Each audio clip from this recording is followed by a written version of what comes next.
लद्दाख के पूर्वी क्षेत्र में बने तनाव को कम करने के लिए भारत और चीन के बीच दूसरी बार सैन्य स्तर की वार्ता शुरू करने की तैयारी चल रही है। इसी बीच चौंकाने वाली खबर आ रही है कि चीन ने 4000 किलोमीटर लंबी LAC पर अपनी फौज तैनात कर दी है।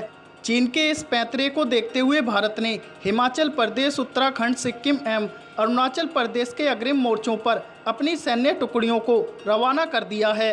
भारत और चीन के बीच अब तक का सबसे बड़ा विवाद लद्दाख में पैदा हुआ है। इसकी शुरुआत तब हुई जब चीनी सेना ने मई के पहले हफ्ते में वास्तविक नियंत्रण रेखा के साथ लद्दाख सेक्टर और सिक्किम में अपने निर्माण शुरू कर दिए।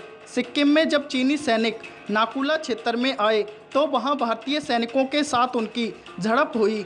ANI की खबर के मुताबिक चीनी सेना ने न केवल लद्दाख में बल्कि हिमाचल प्रदेश, उत्तराखंड, सिक्किम और अरुणाचल प्रदेश सहित अन्य क्षेत्रों में भी भारत से लगी सीमा पर सैन्य निर्माण का कार्य किया है। निर्माण में सैनिकों और भारी हथियारों को शामिल किया गया है। सूत्रों के अनुसार चीनियों द्वारा किसी भी तरह की गड़बड़ी की संभावना से बचने के लिए भारत ने भी सीमा पर अपने सैन्य तैनाती को बढ़ा दिया है। जानकारी में बताया गया है कि नज़दीकी कोर से इन क्षेत्रों में इन्फेंट्री के 3 डिवीज़न और 2 अतिरिक्त ब्रिगेड को तनाव वाले इलाकों में भेजा गया है, जो कारू में स्थित 3 इन्फेंट्री डिवीज़न को मदद प्रदान करने के लिए लद्दाख सेक्टर तक गए हैं।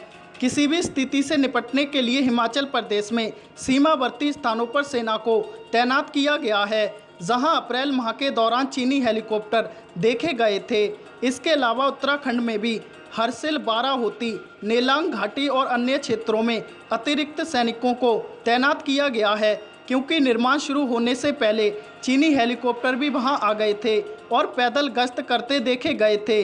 चिकन नेक के गलियारे से शुरू होने वाले पूर्वी क्षेत्र में भी अतिरिक्त सैनिकों की तैनाती की गई है और 17 माउंटेन स्ट्राइक कॉर्प्स की एक ब्रिगेड भी तैनाती के लिए तैयार है। भारत ने चीन को जवाब देते हुए अपने नए ultra light howitzer, Chinook helicopter, Tejas और अन्य भारी हथियारों को सीमा तक पहुंचा दिया है। गौरतलब है कि जब चीन ने निर्माण कार्य शुरू किया तो उनके हेलीकॉप्टरों ने लद्दाख सेक्टर सहित कई स्थानों पर असामान्य गतिविधि शुरू कर दी थी, जहां वे भारतीय सेना द्वारा महत्वपूर्ण दुरूक, शयोग, दौलत बेग ओल्डी रोड को पेट्रोलिंग से जोड़ने के लिए बनाए जा रहे नए पुल के ठीक ऊपर आए थे।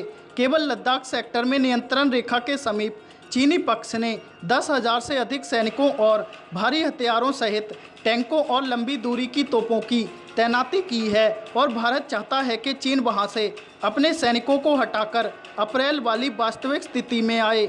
गौरतलब है कि सीमा पर उभरे इस तनाव को कम करने के लिए लगातार दोनों देशों के बीच बातचीत जारी है।